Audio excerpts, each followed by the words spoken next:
But outside of that, I mean, we have Discord, 17% layoffs. You said, I think Twitch, you Oh, said, I forgot I sent that one too. Yep, I forgot I sent that even too. Discord yeah, you said was another 35% big one.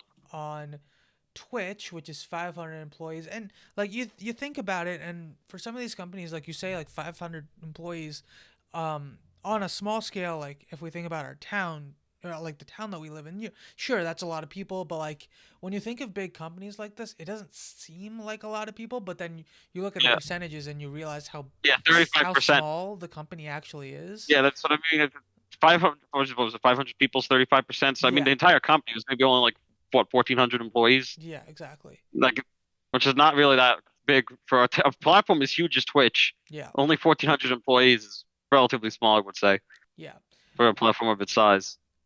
Yeah, it's interesting. And then I also saw like the Duolingo article as well, and we can talk about that specifically if we want to separately. But in terms of like Hmm. the layoffs overall, I think part of it is like us as I during the pandemic, right? A lot of companies grew very heavily because Yep. of the new environment, and I think companies like Discord would be an example of that. Same thing with like Twitch, companies that gained a lot more traction, even like game companies as Yeah. well, because people were at home and needed things to A lot do. more people, a lot more people, a lot of websites were getting a lot more traffic Right. during the pandemic, and they were making more money, and then they hired people on, thinking Mm-hmm. that they'd be able to keep that, traffic going. But then once, the pandemic ended and people went back to, some type of normalcy, the levels of those platforms definitely just kind of dropped back to pre-pandemic levels. So then Yeah. it's like, well, now we definitely overhired.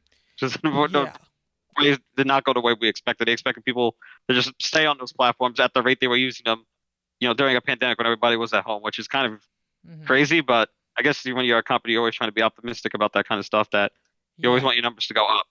I mean, it also very much felt like things were going to towards a new normal as opposed to like a temporary state, especially Yeah. as things continued to progress past 2020, where Oh, everyone was like, "Oh, well, we're just continuing to stay at home. Clearly, this is just going to be like a new normal, and this is what we have to get used to and what we can expect moving forward, even as things start to open back up." But I think at least a good part of it is that a lot of people have rejected what they had, like what they were kind of stuck with in a sense, which was yeah. okay, all your interactions are Zoom, Discord, gaming, Twitch, things like that. Like that's the only way you could hang out and do stuff. And instead, once things started to open back up, a lot of people probably wanted to do stuff in person, go outside, Yeah. things like that. And I think that's clearly also been a huge impact on a lot of companies. So I think that is also part of the conversation here as to what could be impacting or causing this stuff. I don't think that's like 100% of it, but I think that it's definitely at least a factor in all of this.